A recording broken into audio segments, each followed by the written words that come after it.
안녕하십니까. JTB 뉴스입니다. 순창과 김제에 이어 전주에서도 메르스 확진 환자가 나왔습니다. 60대인 이 남성은 두 차례 검사에서 모두 음성으로 나왔지만 세 번째 검사에서 확진 판정을 받았는데요. 남성은 서울 삼성병원을 거친 3차 감염자로 우려했던 지역사회 감염은 아닌 것으로 보입니다. 보도에 김철 기자입니다. 전주의 첫 메르스 확정 환자는 63살의 김모 씨입니다. 김 씨는 지난달 27일 부인의 병 치료를 위해 서울 삼성병원을 찾았습니다. 지난달 30일에 오한과 발열이 생겨 다음 날인 31일 전주 예수병원을 찾았습니다. 김 씨가 서울 삼성병원의 6번째 환자와 접촉한 사실이 알려져 곧바로 1차 검사를 받았지만 음성으로 나왔습니다. 지난 2일에 실시된 2차 검사에서도 음성 판정을 받았습니다. 그러나 그젯밤 근육통과 기침, 설사 증세로 다시 조사를 한 결과 양성 판정이 나와 어제 최종 확진 판정을 받았습니다. 6월 10일 오늘 새벽 3시에 검체를 채취해서 보건환경연구원에 검사를 의뢰하였습니다. 메르스 검사 결과 최종 확진 판정을 받게 된 상황입니다. 전라북도는 김 씨를 음압병실을 갖춘 군산의료원으로 보내 격리 치료하기로 했습니다. 또 김 씨와 접촉한 92명에 대해 자가 격리를 통보했습니다. 자가 격리된 92명 가운데 의료진 17명은 물론 환자와 보호자 15명이 밀접 접촉자로 분류됐습니다. 전라북도는 이 남성이 서울 삼성병원을 거친 3차 감염자로 우려했던 지역사회 감염은 아니라고 설명했습니다. 그러나 지역사회 감염은 아니더라도 순창과 김제에 이어 전주에서도 메르스 확진 판정자가 나와 불안감이 커질 것으로 보입니다. JTB 뉴스 김철우입니다. 네, 이렇게 두 차례 음성 뒤에 양성 판정을 받은 건 흔치 않은 일이지만 개인적인 면역 체계 때문으로 보입니다. 이 문제는 2차 음성 판정 뒤 능동 감시로 분류돼서 김 씨가 나흘 동안 여러 사람을 만나 추가 감염이 우려된다는 점인데요. 보건당국은 김 씨가 접촉한 병원과 사람을 역추적하고 있습니다. 송창용 기자입니다. 메르스 확진자인 김 씨는 지난달 31일과 이달 2일 검사에서 음성 판정을 받았지만 세 번째 검사에서 양성이 나왔습니다. 전라북도는 경기도에도 이런 사례가 있다며 개인적인 면역 체계 때문으로 분석했습니다. 1차, 2차에서 음성이 나왔는데 3차에서 양성이 나온 사례는 전북이 최초가 아니고요. 경기도에서 이미 지금 보고가 됐었고 개인의 면역 체계와 위생 상태에 따라 가지고 조금씩 변이를 보이고 차이를 보일 수 있는 그런 증세라고 말씀드릴 수 있습니다. 문제는 추가 감염 여부입니다.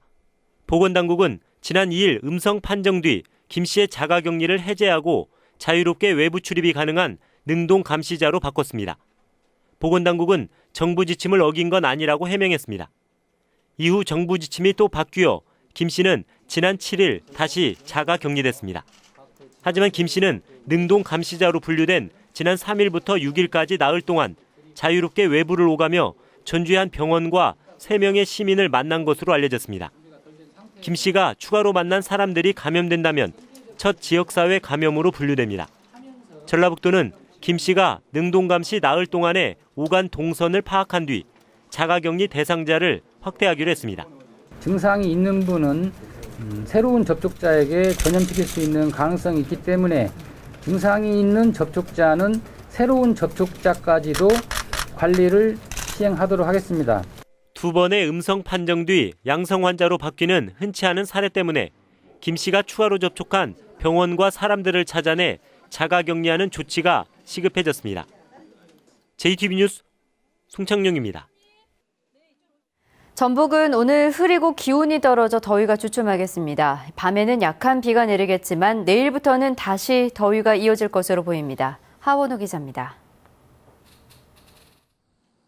오늘 아침 전주 등 일부 지역에 약하게 내리던 비는 대부분 그쳤습니다. 오늘은 하루 종일 흐리겠습니다. 낮 최고 기온은 전주와 정읍 27도, 무주와 남원 26도 등 25도에서 27도로 더위가 주춤하겠습니다. 밤에는 한때 5mm 안팎의 약한 비가 내리는 곳이 있겠습니다. 내일은 흐리다가 낮부터 대체로 맑겠습니다. 아침 최저 기온은 16도에서 19도, 낮 최고 기온은 28도에서 31도로 다시 덥겠습니다.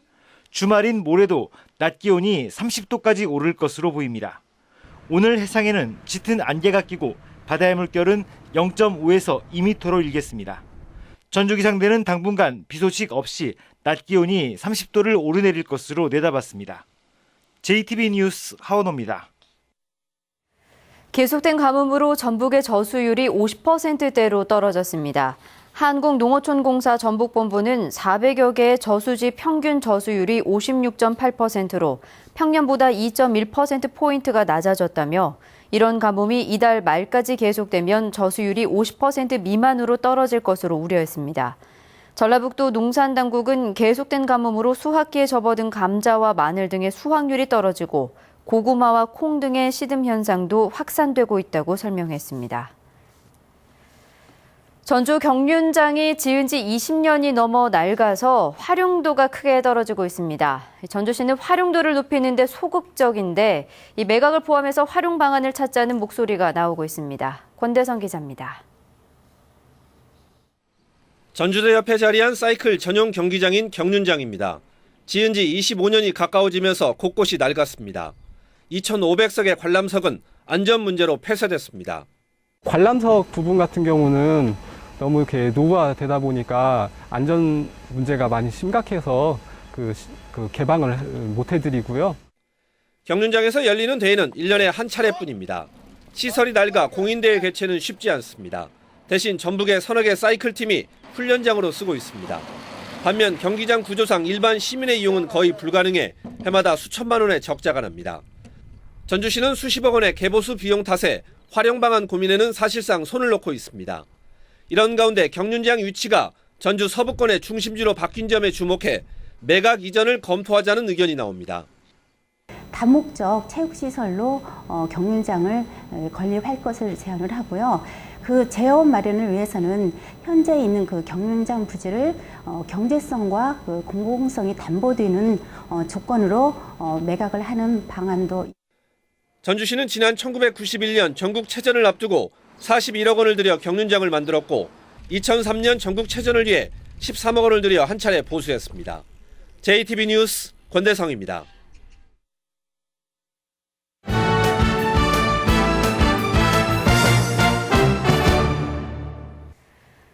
메르스의 여파로 각종 대회들이 줄줄이 연기되고 있습니다. 우석대 정기남 배구 감독이 전북 출신으로는 처음으로 배구 국가대표 감독에 선임됐습니다. 스포츠 소식 정원익 기자입니다. 메르스 영향으로 내일부터 열릴 예정이던 전국 태권도 대회 겸 국가대표 선발 예선 대회와 전국 세팍타크로 대회를 무기한 연기했습니다. 이달로 예정된 교육감배, 육상과 수영, 유도 등 10개 대회 역시 오는 11월로 줄줄이 미뤘습니다.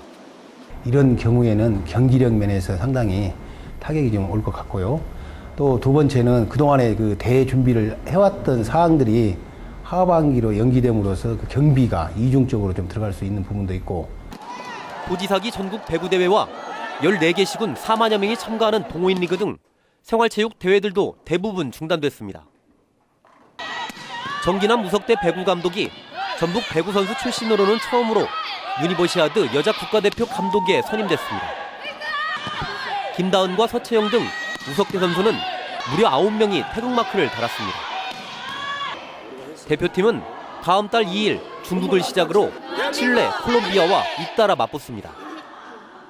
우리나라가 아주 어려운 역경 속에 있지만은 앞으로 강한 훈련을 해서 상대의 제압에서 8강 목표로 하고 있습니다. 아시아 챔피언스 리그 8강에 진출한 뒤 최근 1무 2패로 부진을 겪고 있는 전북 현대가 다음 주 홈에서 울산과 맞붙습니다. 오랜만에 긴 휴식기를 갖는 전북이 이번 경기를 통해 다시 연승 행진을 이어갈 수 있을지 주목됩니다. JTB 뉴스 정원익입니다. 올해 전라북도 미술대전 공예 부문의 대상 수상 작품이 과거 출품작과 유사하다는 전주방송 보도와 관련해 해당 작품의 대상 수상이 취소됐습니다. 한국미술협회 전북지회는 해당 작가가 중복 출품 의혹에 대해 제대로 소명하지 않아 수상작을 취소했다고 밝혔습니다. 미협 전북지회는 미술대전의 심사 공정성을 높이기 위해 심사를 1차와 2차로 분리하고 대상작을 뽑는 2차 심사에는 심사위원 3명 가운데 2명을 외부위원으로 위촉하기로 했습니다.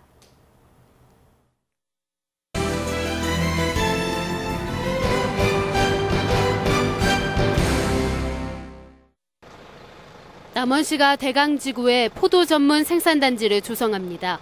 남원시는 7억 원을 들여 내년까지 농로와 배수로 등을 갖춘 22헥타르의 포도 전문 재배단지를 조성하면 농가 소득 향상에 도움이 될 것으로 기대하고 있습니다. 홍삼이 면역력을 높여 바이러스 예방 효과에 탁월하다고 알려지면서 지난 홍삼 매출이 크게 늘고 있습니다. 진안구는 메르스가 확산되고 있는 최근 일주일 동안 진안 홍삼업체 120여 곳의 매출이 지난해 같은 기간보다 30에서 40%가량 늘었다고 밝혔습니다. 완주군은 주민들이 기름 보일러보다 싼 가격에 LPG를 사용할 수 있도록 소양면 평리마을, 구이면 지득마을 등 3개 마을에 연말까지 LPG 저장 탱크와 가정으로 이어지는 배관망을 설치하기로 했습니다.